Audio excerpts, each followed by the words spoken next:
Building the foundation, the infrastructure, that being the chart of accounts and the departments. So get ready and some coffee because we're about to excel at automating Excel.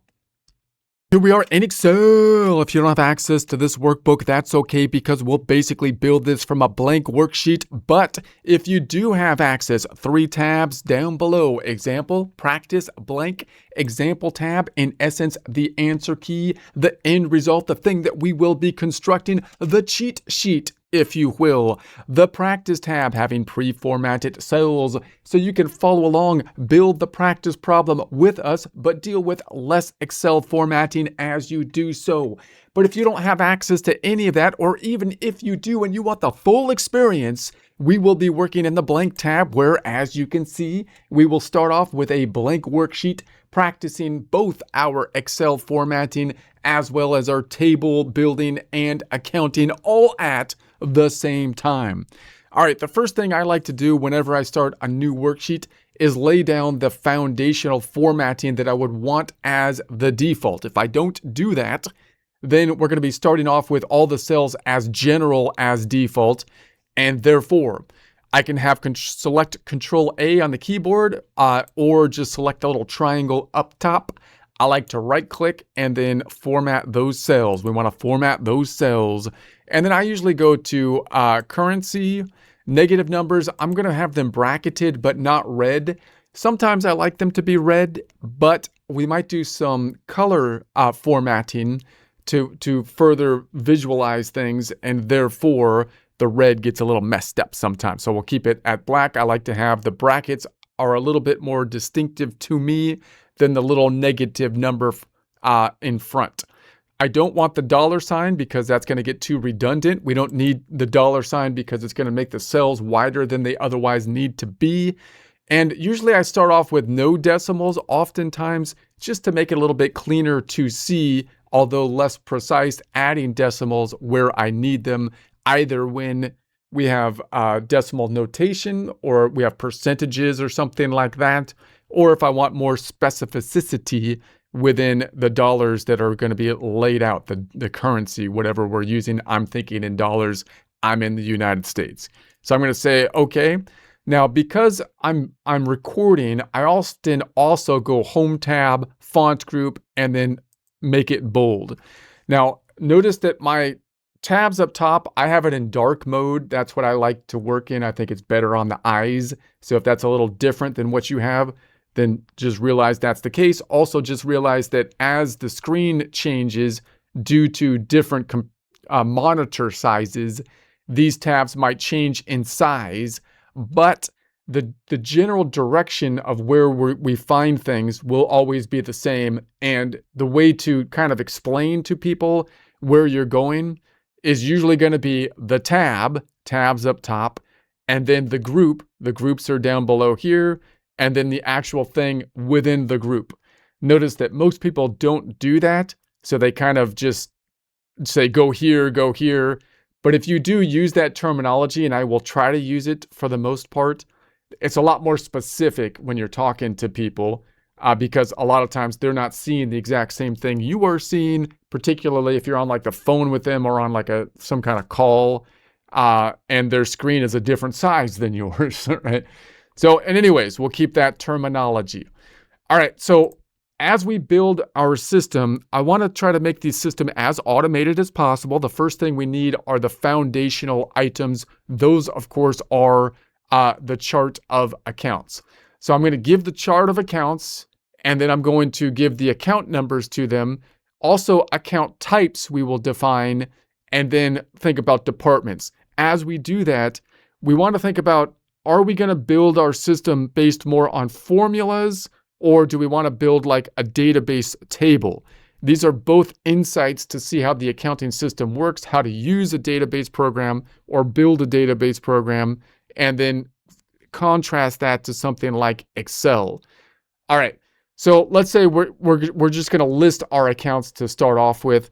We know that the general chart of accounts is usually going to be in terms of assets, liabilities, equity, income, and expense. So if we have those basic categories, let's start with actually those category types. So I'm going to call these account types. If you used QuickBooks, and I'm just going to give them, if you used QuickBooks, then you're going to have more specific account types. I'm going to keep it pretty simple here because I want to mainly focus on the automation of the filtering options. So we're going to keep the account types as just simply assets, and then assets, liabilities, equity, and then revenue, and expense. And let's go ahead and just check the spelling on that. I'll go over here and give me a spell check on that. June. Okay. All right. So that's going to be the account types. Now, usually the headers up top, I like to make them black and white for the headers. And so that's going to be them. Now, remember that if you're dealing with like a QuickBooks, they would further break them out into categories that would be specific oftentimes for financial reporting, but also have underlying database necessities. So you have current assets versus long-term assets versus property, plant, and equipment oftentimes. But QuickBooks would further break it down into like a checking account versus accounts receivable versus other current assets. Why?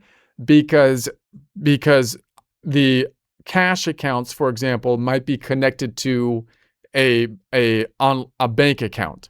So that means you have bank feeds. So even though under financial reporting, they have the same characteristics, or they're in the same area, current assets, they might be broken out in a database program by function, what it is doing. But for our purposes here, I'm just going to build a small engine just so we can see how the filter works, and then you can expand the concept out to a more detailed system. So then I'm also just going to give it the account type number. And so let's just to keep it simple again, we're going to say that the assets are going to be 1, and then liabilities are going to be, 2, and then equity is going to be 3, and then revenue is going to be 4, and then expenses are going to be 5. So once again, that's a simplified numbering system, just to keep it a simple system of a numbering. So now I'm going to say we have these types of accounts, the account types, and we've given them a simple numbering system, which is not tied to an account number. I'm just giving a numbering system per account type, with the most general account types being assets on top, balance sheet on top of income statement. Assets, liability, equity, balance sheet on top of income statement. That's basically the format of like a trial balance. All right, let's close it. I'm going to remove this column. I'm going to right click and delete. I don't need that column. And then I'm going to make this one skinny. I'm going to use that as a general engine. So I'm going to make this one skinny. I'm going to leave that data right there, and I'm going to make it bolded, not bolded. I'm going to make it font, home tab, font group, drop down, all borders. Let's put some borders around it. Okay, so the next thing I want to do is basically list out the accounts within our system. So what we're going to use, the accounts are going to be, let's say we have a checking account, and that's going to be, let's put next to it the account types, I guess, the account type number, let's say. I'll just use the number for the account type. Let's make these black and white. So home tab, font group, black, white color. And so this is going to be an asset. And let's say we have AR for accounts receivable. I don't want to write it out because I want to keep it a little bit tighter, and that's a long script. So we'll just say AR, accounts receivable. We'll have that as a 1, remembering that in a QuickBooks system, they might break out these two once again because of the functionality of it. So I just want to keep comparing a little bit between the database programs and what you might do in an Excel program. and compare between an extended format that you might use to a condensed format, just so we can kind of get those concepts down. So then I'm going to say the next one is going to be equipment. Equipment. And then we're going to go to loan payable. Now, equipment, again, might be broken out. You might also have another one. I'm going to make this a little larger, which would be accumulated depreciation on the asset side, contra asset account, which often within a QuickBooks system, for example, both types would be property, plants, and equipment account types, or fixed assets, whatever they want to call them. So, but one would be the contra, because they're kind of linked to each other, meaning they're going to be in the same group, and it's going to see the equipment as a credit balance or a negative asset. So I'm not going to get into that in detail right now because that's not our major goal. We want to look at the filtering option to automate the system. So we're going to say the next one is going to be a liability for the loan payable, which could be long-term or short-term. You might also have accounts payable depending on the system. If you're a small business, you might have less of accounts payable because you might be automating the outflows of cash with bank feeds. And then we've got owner's equity. Owner equity, which is going to be equity, which in a larger business you might call retained earnings. If it's a partnership, you might have multiple capital accounts, but we're just going to use owner's equity for like a sole proprietorship. It's the same function, same engine, basically as retained earnings. That's the account we're going to close out into. And then we've got revenue. Now we're on the income statement. Revenue, which I'm going to say that's going to be a 4. And then we have expenses, which are going to be office supplies, let's say telephone and utilities. Those are going to be our 4 basic expenses, which are all account types 5, we're going to say. Okay, so now these account types are not account numbers. These are basically the account types, remembering that in a database system, generally what's going to be happening is we're going to order things kind of primarily by account type, meaning balance sheet, assets, liabilities, equity, on top of income statement, revenue, and expenses.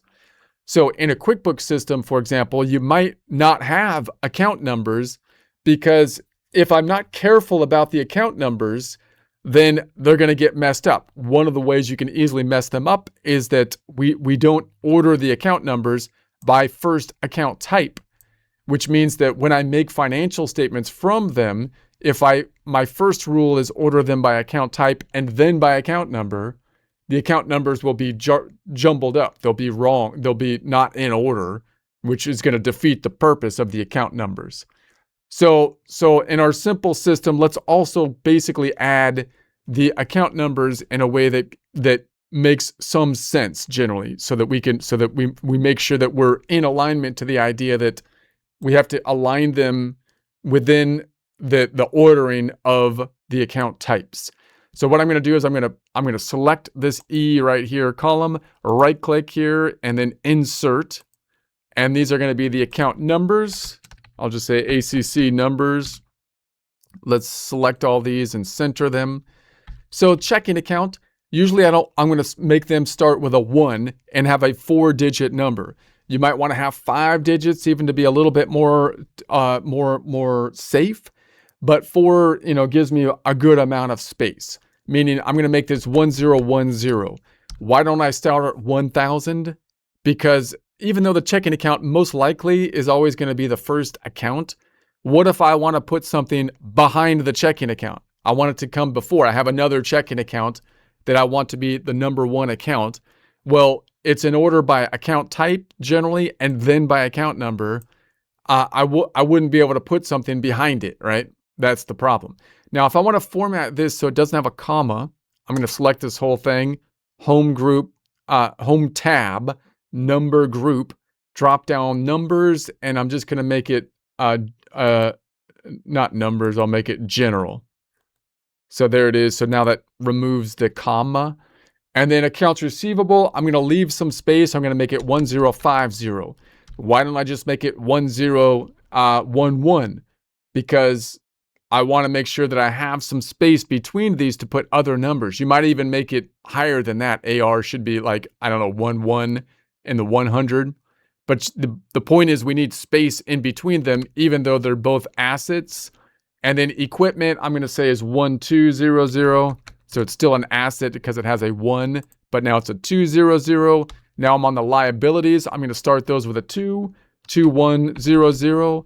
So I'm not going to make it 2000 because that would probably be something closer to accounts payable, but I still wouldn't make that 2000. I would make it like 2005 maybe or something. And then equity is going to be starting with a 3010, let's say. And then revenue is going to start with a 4, so 4010. And then office supplies or all the expenses are going to start with a 5, 5020, 5040, 5060. Now, these account numbers allow me to have some degree of ordering within a particular account type. That's generally the way to see it, meaning these, and we usually see it with the expenses, right? So these are going to be ordered first by account type and then by account number. So if I want the utilities to be up top, then even though it starts with a U, I could put the utilities before the supplies or before the telephone if I want to by changing the account number. So that gives us a little bit more ability to do that. Whereas if you don't use the account numbers, it's still going to be in proper order, but it will not always be in the order that you want most precisely within a particular category because it's going to be in alphabetical order or by highest or lowest dollar amount, rather than you having more control over that with the account numbers. All right, let's select these, and I'm going to double click on the middle here to get them as tight as possible. I'll select these items, home tab, font group. I will bracket them. Now, the other thing that I want to add another level, another dimension to this is going to be by department.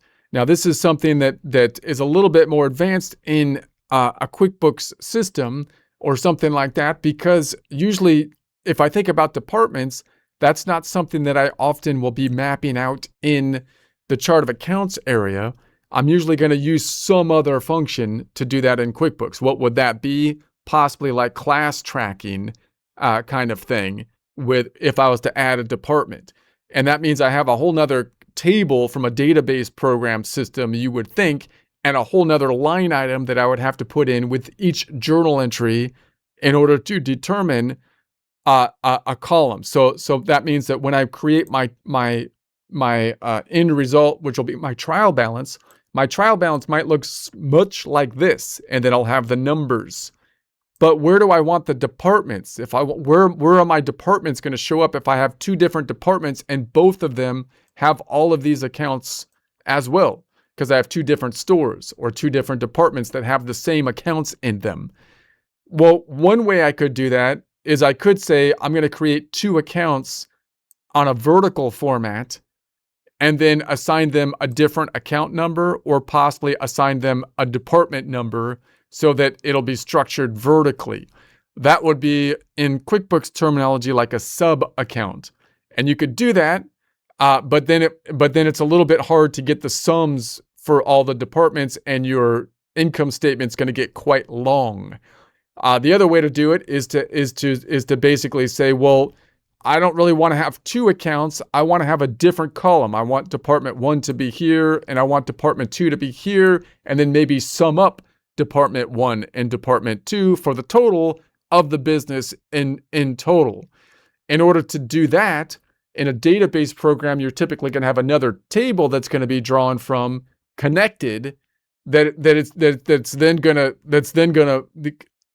be able to, and you're gonna have to, every time you do a data input, you're gonna have to assign a class, let's say, so it could then generate these same accounts but tie them to the department. So if we're going to construct this, like where am I going to put the underlying data for the department? I have two basic choices, right? From a database program, I might put it underneath down here. And I might do all the accounts again. Don't do this. So I'm just going to copy and paste the accounts again, but then add another line. Don't do this. I'm going to insert a line and say then that the departments would be this would be all ones, department 1, right? And that would go down to here until that ended. And then this would be department 2, and that would go down to here till this ended. So now I've got this. So now when it pulls in, I have a checking account. It looks like I have 2 check-ins account, but one's for each department, and I can kind of pull the information in that way. Or you might have 2 separate tables that are kind of pulling together. But we're going to do things with formulas in Excel. So in Excel, to build that giant database, this long table or multiple tables isn't really the way we would like to do it. We would like to use filter functions, to automate the system here. So I would think then that the other way to do it is to put another column giving us the departments. So let's add just 2 more columns before this account so we can put our departments. I'm just going to call it department 1 and 2.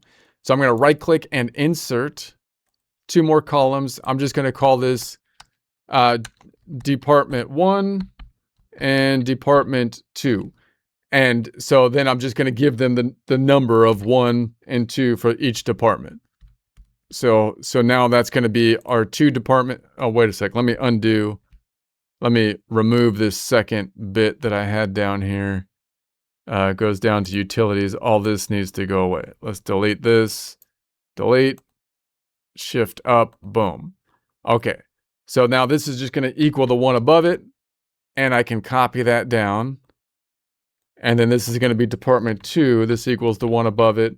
And I'll just copy that down.